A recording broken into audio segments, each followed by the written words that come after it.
본 방송에서 제공하는 투자 정보는 투자 판단에 대한 조언입니다. 방송에서 제공하는 주식의 가치, 가격 상승 및 가격 하락에 대해서는 방송사에서 보장하지 않습니다.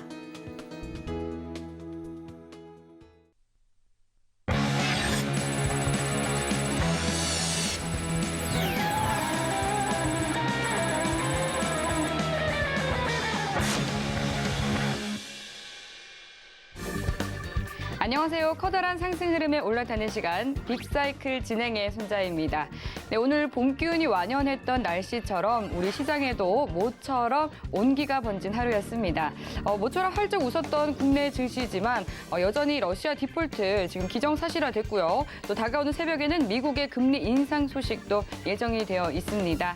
여러 대외 변수가 또 산적해 있는 상황인데요. 네, 이런 같은 현상을 보고도 시선에 따라서 전혀 다른 결과가 나오기도 합니다. 네, 또 누군가는 이 악재 속에 기회를 보게 될 텐데요. 오늘 빅사이클에서도 앞으로 어떤 업종의 봄이 찾아오게 되고 또 어떤 업종이 한겨울에 머무르게 될지 그리고 또 마지막에는 이 탑픽 종목까지 알려드릴 예정이니까요. 네, 마지막에 오늘 성공 투자자 되고 싶다 하시는 분들은 1시간 동안 끝까지 함께 해주시면 되겠습니다. 네, 그럼 먼저 미래를 보는 눈을 키워주실 오늘의 두 분의 파트너 소개해드리겠습니다. 구준우, 김정석 파트너 모십니다. 반갑습니다. 반갑습니다. 네, 반갑습니다. 반갑습니다. 네, 반갑습니다. 그럼 먼저 구준우 파트너부터 인사 한 말씀 해주시죠. 안녕하세요. 반갑습니다. 서울경제TV 구준우 파트너 인사드립니다. 앞으로 잘 부탁드리겠습니다. 네, 반갑습니다. 이어서 김정석 파트너도 인사 부탁드릴게요. 네, 안녕하세요. 투자의 정석 김정석 파트너입니다. 매우 어려운 시장 속에서 모두들 고생이 많으십니다.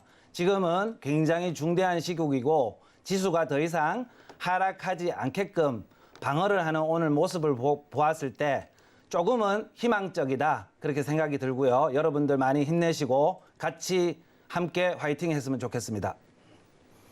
네, 이제 앞으로 또 매주 수요일마다 두 분의 파트너와 함께 하게 될 텐데요. 그럼 본격적으로 또 빅사이클 출발해 보도록 하겠습니다.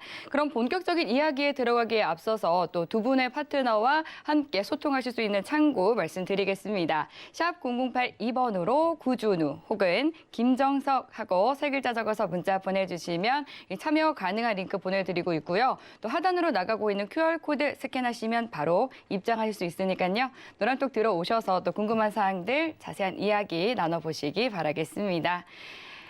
네, 그럼 먼저 오늘의 이 마감 시황부터 짚어보도록 하겠습니다. 미국의 2월 생산자 물가지수 상승이 둔화된 데다가 또 국제 유가 급등세도 진정이 됐고요. 중국의 경기 부양 기대감에 미증시 그리고 중국 증시 모두 반등에 나서자 그 훈풍이 우리 시장에도 전해졌습니다. 양시장 모두 빨간불로 마감을 했는데요. 오늘 코스피는 1.4%가량 오른 2,659선에 거래를 마쳤습니다. 건설과 자동차 그리고 헬스케어, IT 업종이 강했는데요. 기관 홀로 매수를 했습니다. 코스닥은 2.3% 상승하면서 891선에 거래를 마쳤는데요. 기관과 외국인이 쌍끌이 매수에 나섰습니다. 2차 전지주들의 강세가 눈에 띄었는데요. 우선 이렇게 또 간단하게 마감 시황을 짚어드리도록 하고요. 지금 오늘 시장에 대해서 또 두 파트너께서는 어떻게 보셨을지 분석을 들어보도록 하겠습니다. 네, 먼저 구준우 파트너부터 오늘 시장 어떻게 보셨는지 한 말씀 해주시죠. 네, 오늘 시장 자체가 실질적으로 코스피가 약간 위험한 상황이고 그리고 중요한 상황에 있었던 것 같아요. 코스피 차트를 먼저 보면서 한번 설명을 드릴게요. 네. 지금 실질적으로 2,600선이 깨지기 시작하면 저희가 2,500선 아래까지도 충분히 깨질 수 있는 상황이었기 때문에 사실은 어제 시점부터 해서 오늘 시점이 매우 중요한 상황이긴 했었죠. 위치를 한번 보시면 그럼에도 불구하고 오늘 어제 같은 경우에 그 미국 장 자체가 좋았기 때문에 물론 미국 장만큼 오늘 장이 좋지 못했지만 그럼에도 불구하고 중요한 시기에 아래쪽 저점 2,600선 지지선 우리가 여기를 버텨야 되겠죠. 2600선을 지지선을 견고하게 버틴 후에 상승을 한 부분이 있다. 이래서 오늘 전체적으로 흐름이 나쁘지 않았다고 판단을 하고요. 장기적인 추세로 봤을 때 부정적으로 보시는 분들도 많으신 것 같아요. 뭐 예를 들어서 볼벤저 밴드 기준상 지금 현재 중앙 수준이기 때문에 하단까지도 내려올 수 있다. 위험한 상황이다라고 말씀하시는 분들도 있으시고 제가 방금 전에 말씀드렸다시피 2600선을 깨고 아래쪽으로 내려왔을 경우에는 2500선 아래까지도 하단이 많이 열려 있는 상태이기 때문에 아래쪽까지도 내려올 수 있는 충분히 위험한 상황이다라고 판단하시는 분들도 계시지만 저는 지금 상황도 그렇고 오늘 상황도 그렇고 지금 현재 최근 상황이 좋기 때문에 2600선 지지선을 몇 번 더 지지를 하면서 반등으로 가는 좋은 시점이 나와주길 기대하고요. 그 확률이 굉장히 높다라고 생각을 합니다. 주봉으로 바꿔서 한번 전체 차트를 한번 보시면요. 월봉으로 제가 한번 바꿔볼게요. 네. 월봉으로 바꿨을 때 지금 현재 상황 자체가 지금 지지가 지난번 봉 약 2018년도죠. 2018년도 고점 위에서 머물러 있기 때문에 전체적인 상승과 하락을 체크를 한번 해보시면 그 위치의 중앙 윗부분에 2018년도 봉 위에서 멈춰 있는 상태이기 때문에 이대로 물론 제가 모든 시장을 정확하게 예측할 수는 없지만 확률적으로 2600선을 한 번 더 지지하고 우측으로 횡보만 가더라도 상승이 아니고 반등이 아니고 횡보만 해주더라도 좋은 흐름을 다시 한번 보일 수 있다. 늘 말씀드렸지만 전체 상승 2020년 초부터 해서 2021년 6월까지 전체 상승분의 절반 미만으로만 전체적으로 떨어지지 않는다면 하락을 하지 않는다면 상승 추세에서 일시적인 조정으로 볼 수도 있기 때문에 저는 코스피 지수 전체적인 시황 자체가 오늘 기점으로 해서 좋은 흐름을 나타내기에 굉장히 좋은 모습이었다. 이렇게 말씀드리고 싶네요. 네, 굉장히 또 긍정적으로 시장 봐주셨습니다. 지금 유튜브로도 시청자분들께서 오늘장 또 기분 좋게 올라서 굉장히 또 힘이 났다 이렇게 말씀을 해주셨는데요. 유튜브에 서울경제TV 검색하고 라이브 방송 들어오시면 실시간 채팅 통해서도 또 소통 이어가고 있으니까 많이 참여해 주시기 바라겠습니다. 네, 그럼 이어서 또 김정석 파트너는 오늘 시장 어떻게 보셨을까요? 복귀 한 말씀 해주시죠. 네, 일단 긍정적으로 보이긴 합니다. 지수가 급반등을 하고 있기 때문에 그 원인은 일단 국제 유가의 지난밤 93달러까지의 급락, 물론 96달러 정도로 마감했습니다만은 이러한 유가 하락이 가장 큰 원인이었다. 네. 그리고 여기에서 원자재 가격 진정세 이런 것들도 많이 도움이 됐다고 생각합니다. 그리고 공포 지수인 빅스 지수 또 환율 이런 것들도 많이 진정이 됐기 때문에 지금 모든 게 좋은 상황이지만 오늘 밤 금리 인상 이런 여부가 또 상당히 또 중요하고요. 금리 인상은 25bp 인상 정도로 예상이 됩니다. 물론 50bp까지는 아니다라는 게 명백하고요.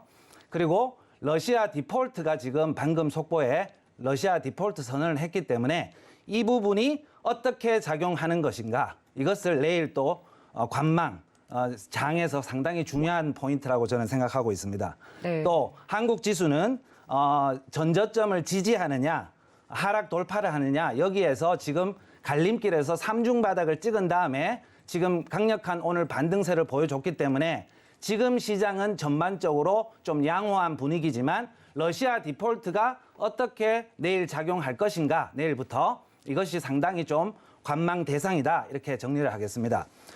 지금 자료를 보시면 지금 코스피 지수 같은 경우에는 지금 제가 당초 예상했던 우리가 월봉상 지수 월봉입니다.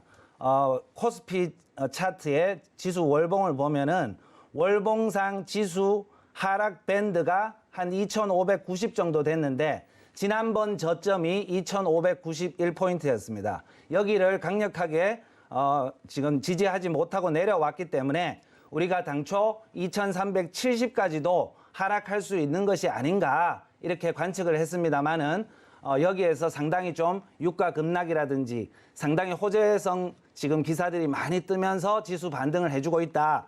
역시 오른쪽에 보시면 코스닥도 마찬가지입니다. 조금 더 피보나치 수열까지 조금 많이 떨어지긴 했습니다만은 그래도 지금 강한 반등세를 연출하고 있다 이렇게 보이고요. 자, 다음 보시면 자료를 미국 지수에는 다우존스 월봉인데 다우존스를 보시면 많이 떨어진 것 같지만 우리 한국 지수에 비해서 어떻습니까? 상당히 좀 하락폭이 작다 이렇게 볼 수 있겠습니다. 견고한 모습입니다. 그렇기 때문에 우리 인류는 위대하다. 이 모든 난국, 전쟁, 그리고 푸틴발, 오일 쇼크 등등을 현명하게 해결해 나가는 그런 전쟁도 종식되고요. 그렇게 좋은 모습으로 다시 지수가 급반등으로 앞으로 좋은 모습으로 나아가기를 희망합니다. 자, 그 다음 자료를 보시면 지금 한 달 동안에 자, 지금 조금 부정적인 면은 외국인과 기관이 상당히 많이 매도를 했다는 것입니다. 개인만 지금 6조를 넘게 매수를 했고 외인 기관은 5조 9천억, 또 기관은 거의 물량이 남아있지 않을 정도로 9,200억 정도밖에 매도를 하지 않았지만 거의 대부분 매도한 상태입니다. 자, 여기에서 중요한 포인트는 내일 러시아 디폴트 사안이 어떻게 작용할 것인가 하고 외인 기관의 매수세가 본격적으로 진입이 되느냐, 이것이 앞으로의 시장 향방을 가를 것이라고 저는 생각합니다. 그 다음에 국제 유가를 보시면 WTI 지수가 지금 거의 뭐 130달러까지 갔다가 어젯밤 96달러까지 급락을 하면서 굉장히 지금 물가 안정을 조금 취하고 있다. 물가 급등세가 조금은 진정되고 있다는 것이 조금은 긍정적이겠습니다. 그 다음 페이지는 우리가 가장 중요한 것, 이란과 핵 합의 문제입니다. 이것이 얼마나 원만한 타결을 해나가고 또 국제 유가를 가라앉힐 수 있느냐, 이것이 지금 굉장히 중요한 포인트이기 때문에 러시아가 이란과의 외무장관 회담 이후 핵 합의 타결에 아무런 장애물을 만들지 않을 것이다, 이렇게 밝힌 점이 굉장히 지금 긍정적으로 작용했다, 오늘 시장에. 그리고 이것이 이란산 원유가 시장에 공급되면서 수급 안정에 도움을 될 것이라는 그런 기대감이 굉장히 크게 반영되고 있습니다. 자, 어젯밤 기사를 보면 WTI가 장중 배럴당 93.5달러까지 떨어졌다. 그래서 스태그플레이션 공포를 키웠는데 돌연 폭락하고 있기 때문에 스태그플레이션을 좀 안정화시키고 물가를 안정화시키는데 상당한 기대감이 있고 앞으로의 시장은 그것을 어느 정도는 반영할 거라고 생각합니다. 자, 그리고 마지막으로 미국 생산자 물가지수 PPI인데요. 계속적으로 오르락내리락 하지만 점진 상향을 하고 있었습니다. 그러나 어제 역시 시장 예상에 부합하는 10% 정도로 낮게 나온 것들이 눈에 띄고요. 시장 예상치인 0.6%보다 상당히 낮은 0.2%로 집계가 됐기 때문에 이 물가 상승이 가장 큰 지수에 악영향을 미쳤는데 이러한 에그플레이션, 스태그플레이션 이런 것들이 조금 안정되면서 앞으로 시장을 좋게 만들지 않을까라는 예상을 하고 있습니다. 자, 저는 여기까지 시황을 마치겠습니다. 네, 또 오늘 시장에 대해서 말씀을 해주셨습니다. 인류는 위대하다라고 해주신 이 말씀이 또 굉장히 기억에 남는데요. 긍정적인 부분 그리고 또 우려스러운 부분까지 모두 짚어봐 주셨습니다. 네, 그럼 이 미래를 보는 눈 빅사이클, 이제 또 두 파트너분께서 생각하는 하락 사이클 업종 먼저 화면 통해서 만나보겠습니다. 네, 앞으로 하락할 사이클 두 파트너분께서는 어떤 업종을 가져와 주셨을까요? 네, 모두 원유와 원자재를 선택해 주셨습니다. 그럼 파트너와 함께 그 이유는 무엇일지 자세한 이야기 나눠보도록 하겠습니다.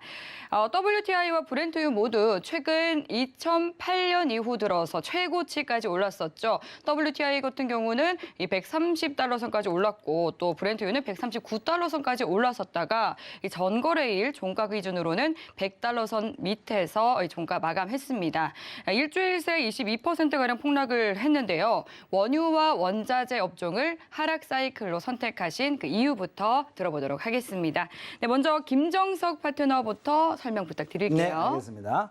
자, 저는 하락 예상 리스크 관리 섹터를 지금 방금 설명드린 시황에 근거하여 물론 변수는 러시아 디폴트 선언입니다. 이 부분과 FOMC 결과 이것이 변수로 작용은 하겠지만 네. 전반적으로 주가의 모습을 보고 또 석유 가격의 급락을 보았을 때 저는 오늘 사이클을 석유가스 및 원자재로 골랐다. 네. 물론 뭐 다른 섹터들도 있습니다. 뭐 실적이 부진하다든지 남북 경협 섹터라든지 이런 모든 것들은 또 다른 분들께서 하셨습니다. 그래서 저는 오늘 이 섹터를 앞으로 상당히 좀 리스크 관리를 해야 된다 가지고 계신다면 그리고 매수에도 상당한 주의를 기울여야 된다고 저는 생각하고 있습니다. 네. 그 근거로는 우리 자료를 보시면 첫째 말씀드린 인플레이션 소폭 진정세다. 그다음에 두 번째로 근거를 들면 모든 차트를 들여다보시면 오른쪽에 보이시는 차트가 한국 석유 차트인데요. 주가의 상당한 급등을 이끌면서 이번 인플레이션 기간에 완전히 고점을 찍은 듯한 모습으로 보입니다. 그렇기 때문에 이거 말고도 가스의 GSE라는 주식이라든지 대성에너지라는 주식이라든지 이런 부분들이 모든 파동을 주가의 정점을 찍었다는 게 두 번째 근거겠습니다. 자, 세 번째 근거는 향후 인플레이션에 대한 관점 자체가 현 시점의 월가 생각이랑 지난 연말 연준 생각이랑 거의 흡사하다는 점. 그렇기 때문에 인플레이션을 어느 정도 조정하면서 진정을 시키지 않을까. 그리고 어느 정도 오늘 또 우크라이나랑 러시아랑 또 방금 전에 어느 정도 중립국 얘기까지 나오면서 일부 합의가 됐다. 이렇게 소식이 들리기 때문에 이 부분도 상당히 좀 긍정적으로 작용할 것 같습니다. 그러나 이쪽 석유, 가스나 원자재 쪽에서는 당연히 악재로 작용하는 그런 면모를 보일 것입니다. 자, 4번 보시면 변수는 아까 말씀드린 핵 합의 타결에 문제점이 발생된다든지 또 전쟁이 또 여기서 또 합의가 되지 않고 장기화나 확산이 된다든지 또 디폴트 선언이 어떻게 작용할 것인가 이 부분이 조금 문제겠습니다. 자, 그다음 자료를 보시면 이러한 종합적인 이런 원자재 관련주는 또 어떤 게 있는가 살펴보겠습니다. 석유에는 다들 아시다시피 한국석유, 중앙에너비스, 흥구석유 등이 있고요. 가스 섹터에는 GSE와 대성에너지 이런 것들이 있습니다. 자, 그다음 요즘 최근에 폭등을 했던 비철금속의 니켈 섹터입니다. 티플렉스라는 주식이 있고 제가 화요일 방송에 개인 순매수가 고점에서 강력하게 들어온 대표적인 주식이라고 저는 알고 있는데요. 이것도 역시 리스크 관리가 지금은 필요한 시점이다. 왜냐하면 바로 그 이유는 주가의 정점을 찍었다. 너무 많이 올라갔다는 것입니다. 쉽게 말씀드리면. 그리고 티플렉스 외에도 이 섹터에는 황금 ST라든지 현대 BNG 스틸 이런 주식들이 있겠습니다. 그 다음 리튬이라는 이러한 비철금속도 PJ 메탈 등을 동원해서 굉장히 많은 상승을 해줬고요. 구리 섹터에는 이구산업, 대창 이런 주식들이 있고 알루미늄에도 조일 알미늄, 사마 알미늄, 어제도 남선 알미늄이 개인 순매수 상위였던데 이러한 알미늄 주식도 사실은 가격이 많이 오른 상태고 어느 정도 진정세를 보이고 있기 때문에 이러한 섹터도 조금은 지금은 매수에도 조심해야 되고 만약에 보유하시고 계신다면 리스크 관리도 어느 정도는 감안하시면서 진행하셔라. 그 다음 마지막으로 철강도 또 예외는 아니겠습니다. 철강은 또 지난밤 악재도 있었고요. 대한제강, 동국제강, 세아베스틸 이런 주식들이 대표적인 주식이겠습니다. 마지막으로 GSE의 일봉 차트를 보시면서 왜 도대체 리스크 관리를 해야 되느냐. 일명 엘리어트 파동이라고 해서 주가가 바닥에서 2,000원대에서 거의 9,000원대까지 갔습니다. 엄청난 폭등을 했기 때문에 이번 원유 가스 가격의 급등 때문에 이러한 폭등을 낳아낸 대표적인 주식이고요. 그런데 지금은 어떻습니까? 지금 거래량이 줄면서 급락을 하고 있다. 그리고 고점에서 거래량이 엄청나게 터졌다는 점. 이거는 기본 이론입니다. 고점에서 가격이 폭등하면서 그 다음에 거래량이 줄면서 내려오는 것은 세력 이탈의 모습을 보이는 것이기 때문에 매수에도 신중을 기하고 가지고 계신다면 리스크 관리는 필수적이다. 이렇게 생각이 듭니다. 이상입니다. 네, 김정석 파트너가 이 하락 사이클로 가져온 이유에 대해서 또 말씀을 해주셨습니다. 지금 현재 말씀해주신 것을 보면은 원자재 상품군들이 대부분 모두 다 급등을 했기 때문에 이 부분에 대해서 좀 주의가 필요하다 말씀을 해주셨는데 혹시 또 김정석 파트너께서는 이 업종에 대해서 하락 사이클로 가져오신 이유가 좀 비슷하실까요? 분석 한번 해주시죠. 비슷한 부분 비슷한 부분이 있기도 하고요. 구준우 파트너. 분석을 워낙 잘해 주셨는데요. 네. 일단 저는 아까 시황 설명해드리면서도 말씀을 드렸지만 네. 지금 현재 시황 자체가 지금 바다 아래쪽 지지에서 반등하는 타이밍이라고 말씀을 드리고 싶어요. 지금 현재 전체적인 시황, 우리나라뿐만 아니라 전 세계 시황 자체가 이번 주는 반등할 것이다라고 예상을 하고 있기 때문에 하락 사이클로 하락 업종에 대해서 솔직히 말씀드려서 추천을 해달라고 말씀을 하셨을 때 굳이 제가 하락 업종으로 꼽을 만한 업종이 있나라는 생각으로 그나마 지금 최근에 상승했던 원유 원자재 업종을 가지고 오긴 했는데요. 일단 FOMC 결과가 우리 예상치 수준에서만 결과적으로 끝나고 솔직히 말씀드려서 최근에 악재가 줄줄이 나오고 있지만 단 하나의 악재도 우리가 예상하지 못한 악재는 없다. 저는 이렇게 판단하고 싶습니다. 러시아와 우크라이나발 전쟁 사태도 솔직히 말씀드려서 몇 주 전부터 전쟁이 날 부분에 대해서 또는 전쟁 여파 부분에 대해서 충분히 예상을 했지 않습니까? 물론 예상이 우리가 시츄에이션 A, 시츄에이션 B, 플랜 A, 플랜 B 여러 가지 시츄에이션을 봤을 때 장기적으로 조금 길게 가고 있다라는 시츄에이션 C 정도로 우리가 예상한 C 정도로 가고 있긴 하지만 우리가 예상한 폭에서 움직이기 때문에 전체적인 업종 자체가 문제가 없을 거라고 판단을 하고요. 네. 일단 차트를 한번 보면서 제가 말씀을 드리면 네. 항상 투자를 하실 때 기본 수칙에 철저하게 입각해서 투자를 좀 하셨으면 좋겠어요. 우리가 러시아발, 우크라이나발 전쟁이 일어날 때 우리가 일어날 거라고 예상은 하는 시점에 이미 원자재 관련주에는 우리가 투자를 들어갔었어야 됐죠. 타이밍은 그 타이밍이라고 판단을 하고요. 지금 늦은 시점에 들어가신 분들은 조금 안타까운 부분이죠. 차트를 한번 제가 조금 키워서 보여드리면 3월 초 이후에는 조심했어야 하는 타이밍이었다. 먼저 말씀드릴 수 있고요. 2월 말 우리가 미리 예상했던 부분에 대해서 미리 매수를 들어가신 분들이 이익 실현을 하고 나와야 되는 타이밍이 지금이 아닌가라고 저는 말씀을 드릴 수가 있어요. 그렇기 때문에 지금 하락 업종으로 원자재, 관련주, 제가 말씀을 드리고 있지만 네. 러시아 같은 경우에 작년 초 같은 경우에 제 방송을 많이 보신 분들은 아실 거예요. 러시아 ETF 관련해서 러시아의 원자재 관련해서 우리가 투자를 많이 했었죠. 그리고 이후에 지금 상황이 전쟁이 우려된 상황에서는 한 발짝 먼저 들어가서 매수를 하셨다고 하면 빠져나오는 시점도 아직 전쟁이 끝난 상황은 아닙니다. 러시아발 사태가 조금 더 길어질 수도 있고 하지만 우리가 예상되는 시점, 전쟁이 끝나기 시점 미리 전에 원자재 관련해서는 빠져나와야 되지 않나 이렇게 생각하고 하락 업종으로 제가 선택을 한 부분이 있고요. 그러니까 항상 말씀드리고 싶은 건 너무 예상되지 않습니까? 지금 장이 안 좋다 하더라도 악재가 나온다 하더라도 호재가 나온다 하더라도 예상되는 악재가 나온다고 하는 건 투자에 너무 큰 도움이 된다라고 생각을 하시고 오히려 그 부분에 있어서 미리 준비하시고 한 발짝 빠르게 움직이시고 만약 본인이 늦으셨다 그러시면 오히려 매수를 진입 안 하시는 게 더 낫다라고 말씀을 드리고 빠져나올 때도 매도도 항상 한 발짝 먼저 매도하고 빠져나오셨으면 좋겠습니다. 네, 최근 원유와 원자재가 연쇄적으로 폭등을 했다가 또 다시 이 조정을 좀 받는, 좀 주춤하는 모습인데요. 하지만 국제유가 $200 선까지 오를 수도 있다.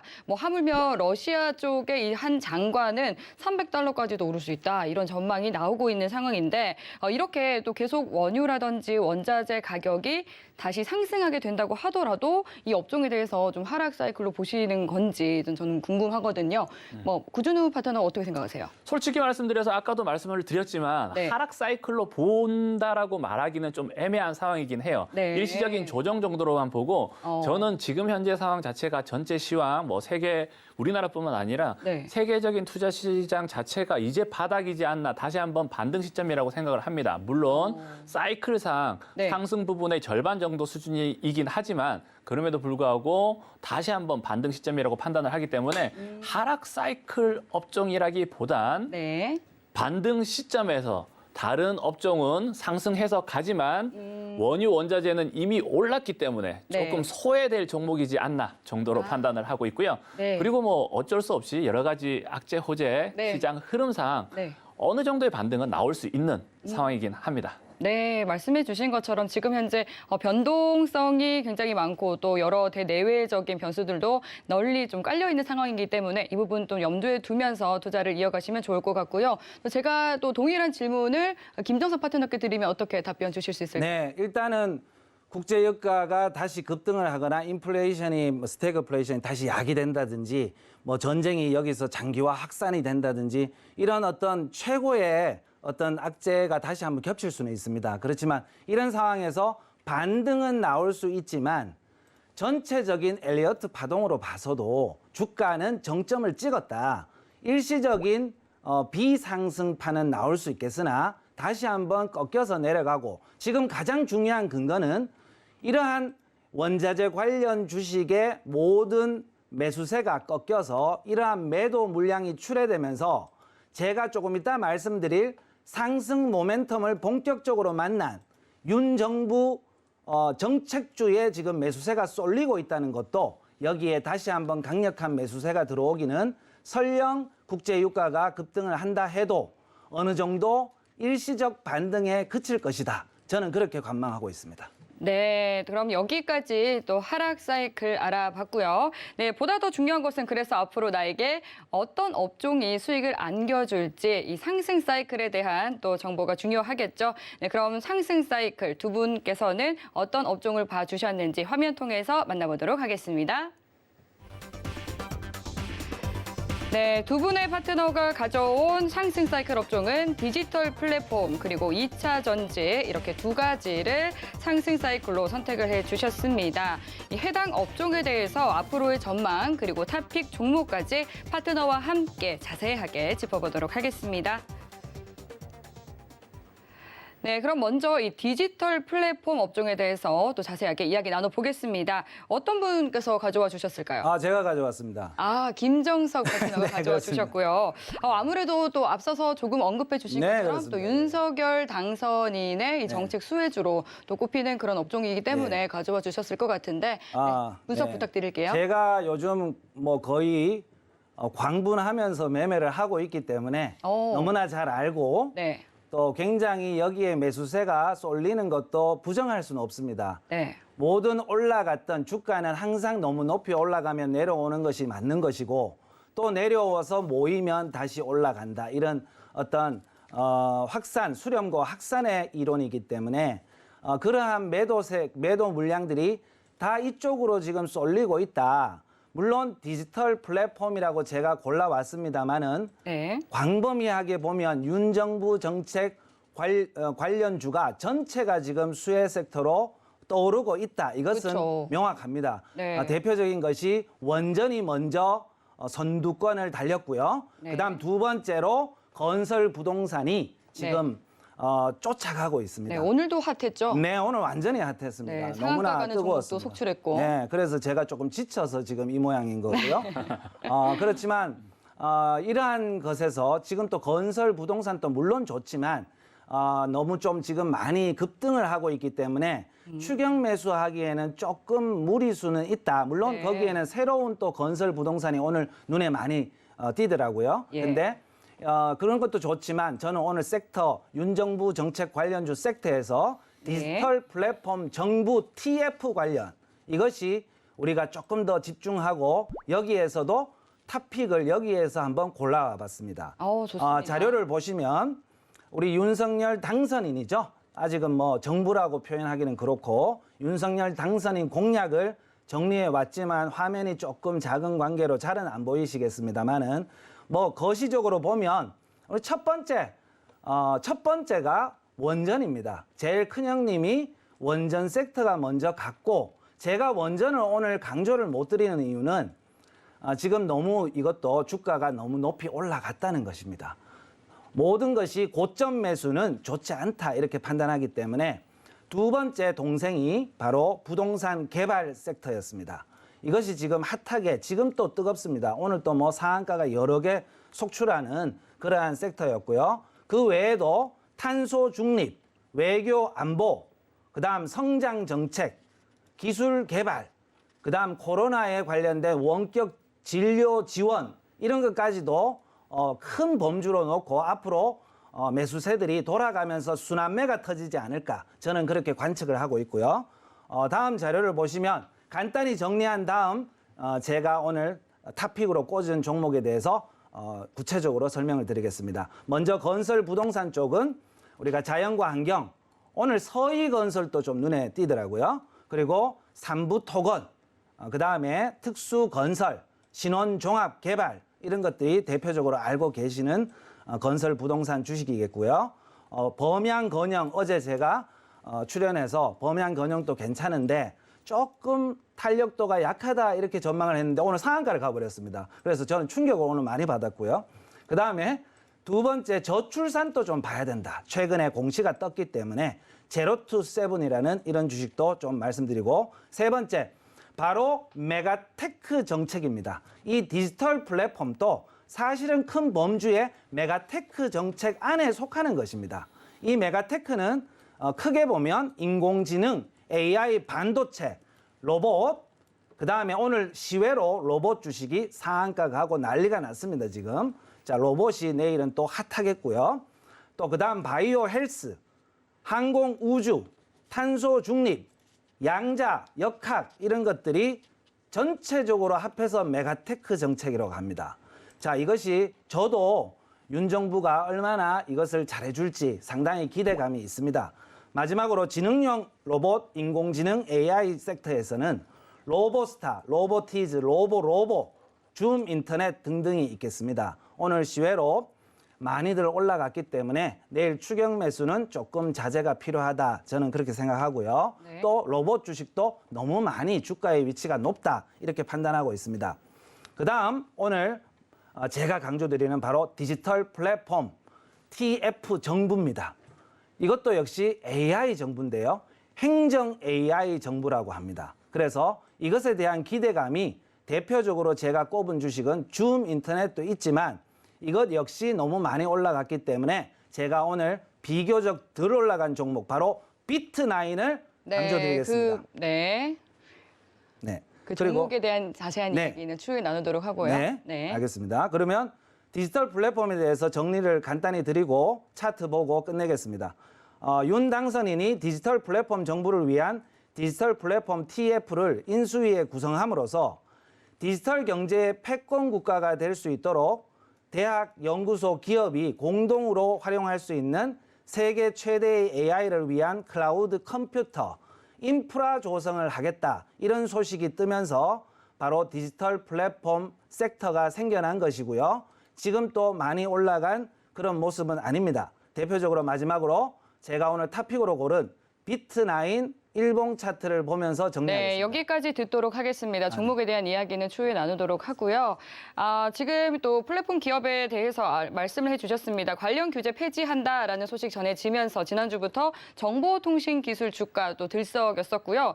실제 게임업계에서도 규제보다는 자율성이 중요하다 이런 입장을 밝히기도 했습니다. 오늘 네이버와 카카오 주가는 1%가량 상승하면서 마감을 해줬는데요. 아무래도 또 대선 이후에 나타나는 또 증시의 상승 기류 이런 허니문 랠리의 기대감이 여전히 또 지속이 되고 있는 모습입니다. 그렇기 때문에 이 해당 부분에 대해서 또 이 업종을 상승 사이클로 가져와 주신 것 같고요. 그럼 이어서 또 김정석 파트너가 디지털 플랫폼 업종을 가져와 주셨다면 또 구준우 파트너가 2차 전지를 선택해 주신 것 같은데 2차 전지 선택해 주신 또 이유에 대해서 말씀 부탁드릴게요. 네, 2차 전지 관련주들이 좋다라는 부분은 투자 좀 하신 분들은 당연히 아실 거고요. 네. 주식 투자뿐만 아니라 경제에 대해서 어느 정도 아시는 분들은 다들 아실 겁니다. 제 방송을 작년, 재작년부터 보신 분들은 오늘도 웃으실 거고요. 작년, 재작년도 제가 항상 강조했던 게 2차 전지 관련 섹터는 항상 포트폴리오에 담아두시라 항상 들고 계셔야 되고 향후 몇 년간 계속 꾸준히 보셔야 된다라고 말씀을 항상 드렸었는데요. 네. 그래서 가장 많이 방송했고 가장 많이 추천드렸던 업종이기도 한 것 같습니다. 일단 혹시라도 2차 전지 섹터, 전기차 섹터에 대해서 잘 모르시는 분들에 대해서 분들도 계시니까 간단하게 설명 한번 드리면요. 글로벌 전기차 판매량 같은 경우에 뭐 지금 뭐 도표만 간단하게 보셔도 아시다시피 8년간 77배가 매출이 성장했었고요. 매년 150% 이상 성장을 했었죠.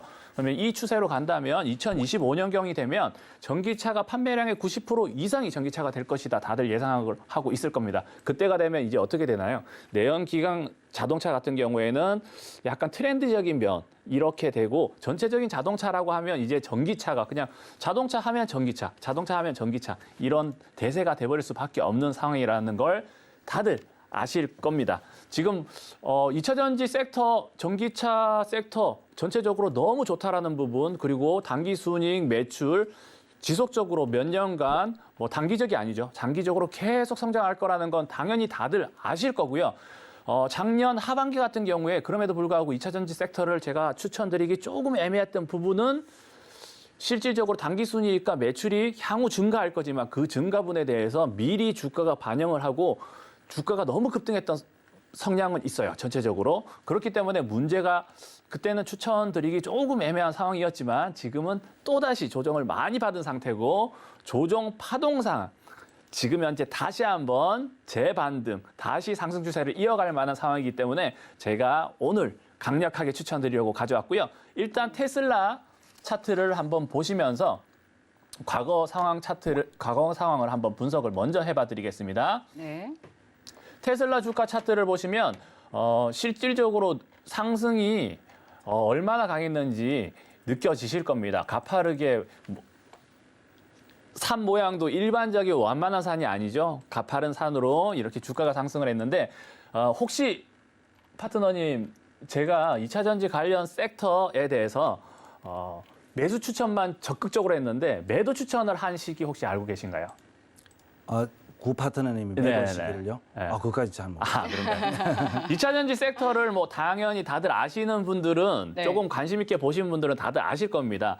테슬라 일론 머스크 CEO라고 하죠. 일론 머스크 CEO 분께서 정말 친절하게도 테슬라 같은 경우에 600달러 선 뭐 그보다 아래쪽에서 올라갔지만 600달러 선에서 1200달러 선까지 가파르게 상승하는 동안에 어느 시점에서 매도하지, 어느 시점에서 매도하지. 다들 실질적으로 2년 전부터 2차 전지에 관심을 가지고 전기차 섹터에 관심을 가진 분들은 수익은 2배, 3배, 뭐 5배 이상 보신 분들도 많으시겠죠.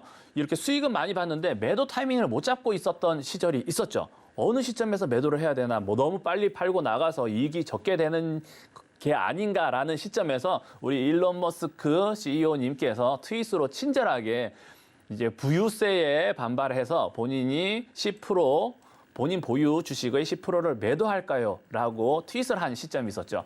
그때 다들 다 같이 전 세계가 놀랐어요. 장난하는 것도 아니고 왜 이런 거를 실질적으로 매도를 할까 어떨까. 하지만 결과론적으로 그 트윗의 결과에 따라서 매도를 한다라고 말씀을 해주셨고 그 시점에서 제가 매도 추천을 강력하게 해드렸죠. 그 시점이 작년 11월이었고요.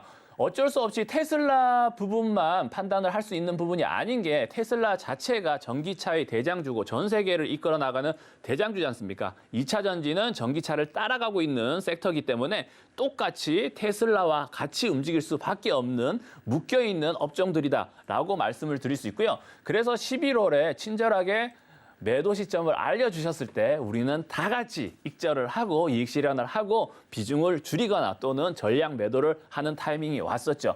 그 이후 타이밍을 제가 봤을 때 일론 머스크 CEO님이 성경지명이 좀 뛰어났다고 생각을 해요. 솔직히 말씀드리면 그 당시에 안 좋은 얘기도 많이 나왔는데 이런 게 장난이냐, 왜 이 이깟 문제 때문에 매도를 해야 되고 매도 부분에 대해서 이렇게 가냐라고 생각을 할 수도 있지만 성견지명이 뛰어났던 게 2차 전지 섹터뿐만 아니라 전기차 섹터 전체적으로 너무 급등하던 시기였어요. 그래서 그 타이밍에 맞춰서 일론 머스크 CEO님께서 친절하게 매도하겠다. 우리 다 같이 매도하자라고 하는 시점에서 테슬라 기준에서는 1200달러 기준이죠. 1200달러 기준이었고 뭐 LNF나 2차 전지 관련 섹터 같은 경우에도 그 당시 다 고점이었고 그때 비중을 줄이신 분들이 이후에 줄줄이 어떤 상황이 났나요? 테이퍼링 관련 이슈가 나왔고 금리 인상 문제가 나왔고 또는 코로나 관련해서 코로나가 조금 더 길어졌죠. 오미크론 관련 문제 때문에 그런 이슈들이 나왔고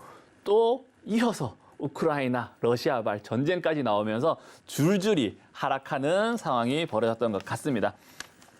지금 2차 전지 배터리 일단은 전기차뿐만 아니라 2차 전지 배터리는 전기차와 좀 분리해서 생각을 할 부분도 있긴 하죠. 리튬이온 배터리 ETF 차트도 가져왔는데요.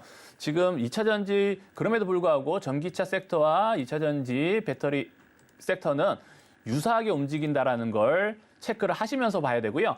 배터리 장기 추세를 보셔도 전기차 추세보다 그 이상으로 상승하는 부분이 있는데 여기서 제가 감히 말씀드리고 싶은 부분은 컨센서스가 많이 나와 있어요. 그래서 지금 배터리 장기 추세로 어느 정도 상승할 것인가에 대해서 예상들을 하고 있고 주가도 이미 올라와 있는 부분, 물론 최근에는 조정을 많이 받았지만 그런데 제가 감히 말씀드리고 싶은 부분은 지금 우리가 생각하는 그 컨센서스보다 상회할 것이다 라고 판단을 하고 있는 부분이 두 가지 부분이 있어요.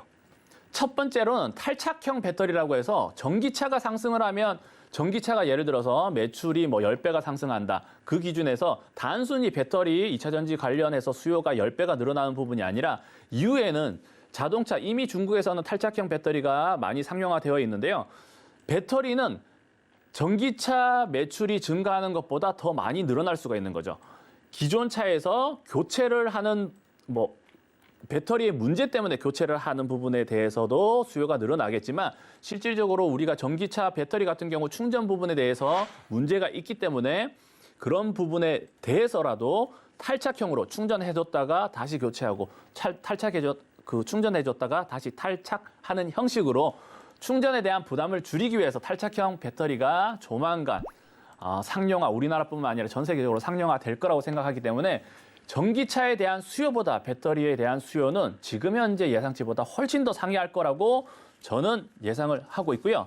제가 시간 관계상 LFP 배터리, NCM 배터리 설명을 드려도 되나요? 네. NCM 배터리 간단하게 한번 짚어보고 가겠습니다. 지금 LFP 배터리 침투율에 대해서 말씀을 한번 드리면 솔직히 말씀드려서 배터리에 대해서 우리가 공학적으로 접근할 것이 아니기 때문에 배터리 종류 너무 다양해요. 그리고 배터리 2차 전지 관련주 들어가야 되는데 이 업종은 너무 많고 어떤 게 더 유리할까 판단을 하기 위해서 모든 배터리에 대해서 우리가 알 수는 없지만 LFP 배터리와 NCM 배터리 두 종류는 꼭 알고 계셔야 된다 말씀을 드리고 싶고요. LFP 배터리요. 시간 관계상 간단하게 말씀드리겠습니다. 제가 자세한 부분은 다음번에 한번 설명드리고요. LFP 배터리 같은 경우에는 원통형 배터리로 중국이 많이 하고 있죠. 일단 저렴하고요. 장점으로서는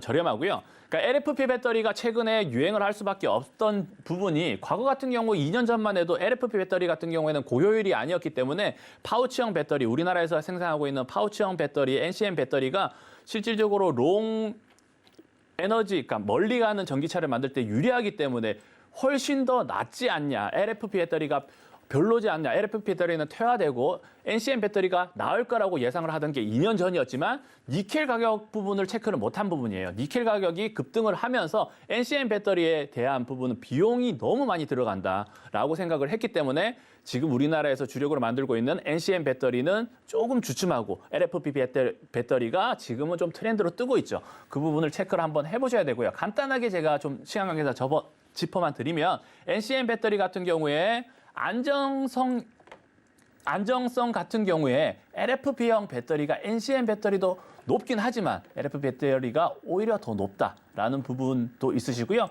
일단 제일 중요한 부분은 비용적인 면에서 LFP 배터리가 저렴하기 때문에 지금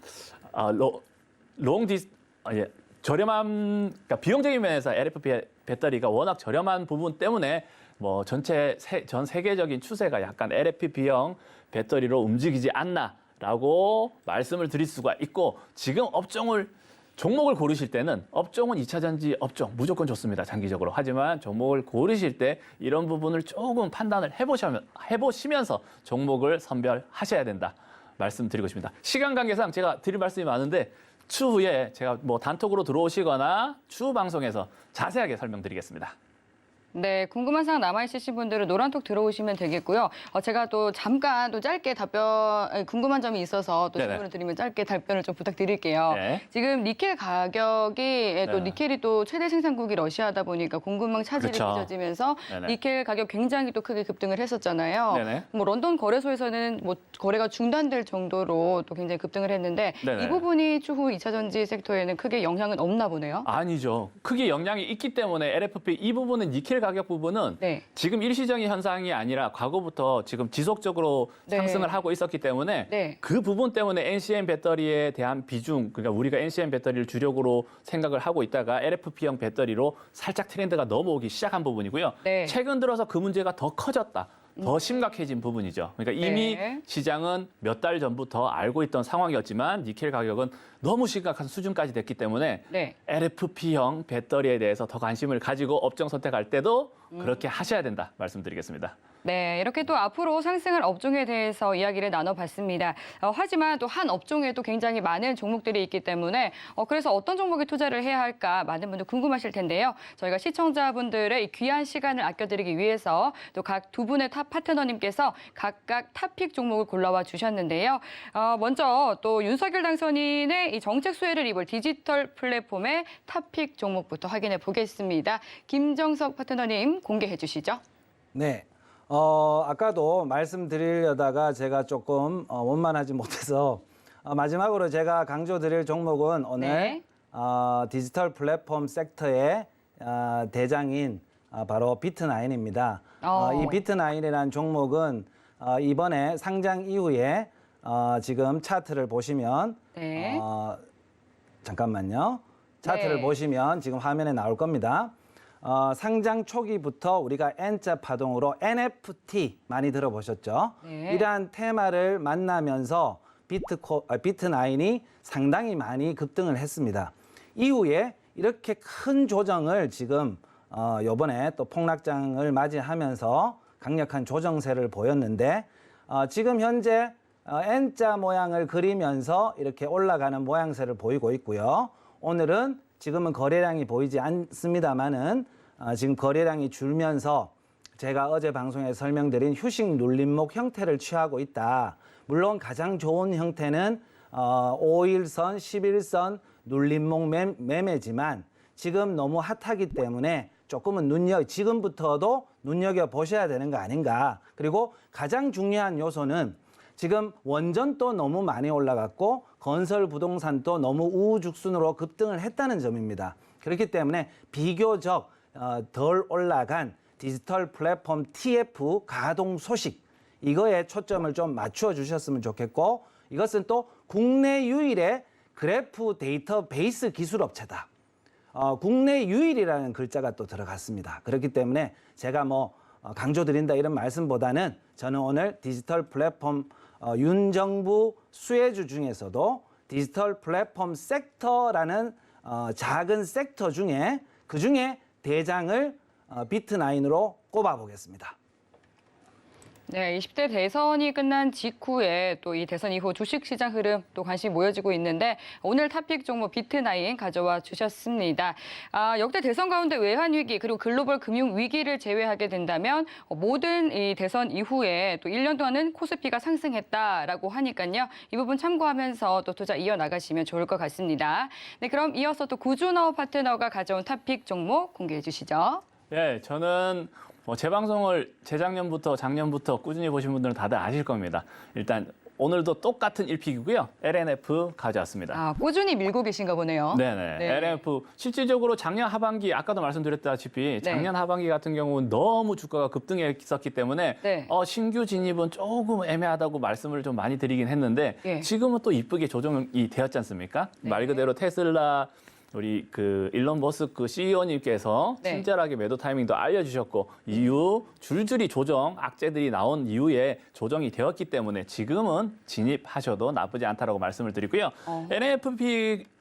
LNF 관련해서 양급재 공급 부분에서 니켈 복합계의 양산 기술 개발에 성공한 기업으로서 정말 좋은 기업이라는 거 이미 다들 알고 계실 것 같아요. 오늘 같은 경우도 실질적으로 악재가 나왔었어요.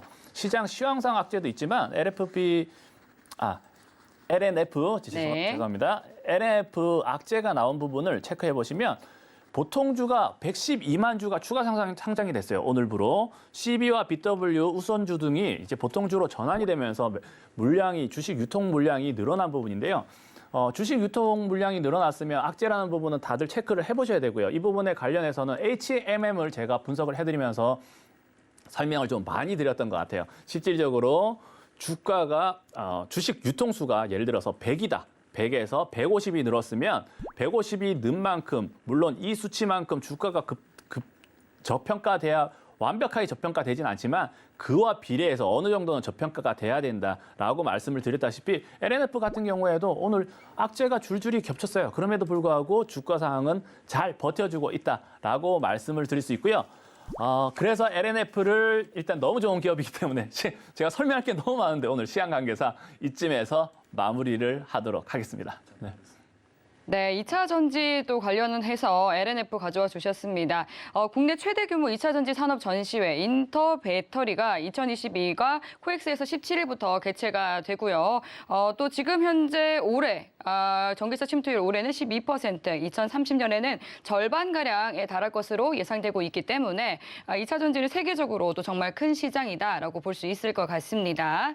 네, 오늘 알찬 투자 팁 굉장히 많이 풀어주셨는데 김정석 파트너가 또 내일 무료 공개 방송이 예정되어 있다고 하던데요. 그렇습니다. 짤막하게 어떤 내용 다뤄주실 예정인지 일단은 말씀 부탁드릴게요. 뭐 아까 말씀드린 디폴트가 어떻게 러시아 디폴트 선언이 어떻게 시장에 작용할 것인가 하고 그다음에 국제 유가도 또 살펴봐야 될 것이고 또 FOMC 회의 결과도 시황적인 측면에서 어떻게 작용하는 것인가를 잘 살펴보면서 거기에 대한 브리핑을 드릴 거고요. 그리고 저는 라이브 방송에서 적극적으로 추천을 실시간으로 드리는 편이기 때문에 그 부분에서도 참조하시려면 많이 입장하셔서 또 노란 톡방에도 많이 입장하시고 내일 입장을 많이 해주신다면 제가 큰 도움 드릴 수 있도록 노력하겠습니다. 네. 많이 와주세요. 네, 오늘 내용 중에 또 궁금한 사항 남아있다 하시는 분들은 노란톡 들어오시면 되겠습니다. 샵 0082번으로 구준우 혹은 김정석 하고 세 글자 적어서 문자 보내주시면 저희가 참여 가능한 링크 보내드리도록 하겠습니다. 참고로 본 방송에서 제공하는 정보는 투자 판단에 대한 조언일 뿐 해당 상품의 가치나 수익률을 보장하지 않습니다. 서울경제TV는 자본시장 통화법을 준수합니다. 1:1 투자 상담과 유사 주식 행위 등 모든 불법 사항을 엄중히 금지합니다. 네, 오늘 저희가 준비한 내용은 여기까지입니다. 오늘도 시청해주신 여러분 고맙습니다.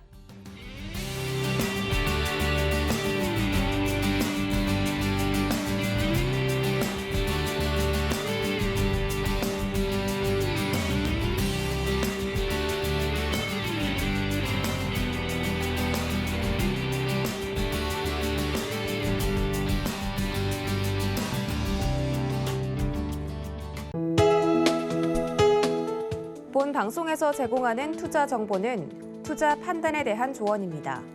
방송에서 제공하는 주식의 가치, 가격 상승 및 가격 하락에 대해서는 방송사에서 보장하지 않습니다.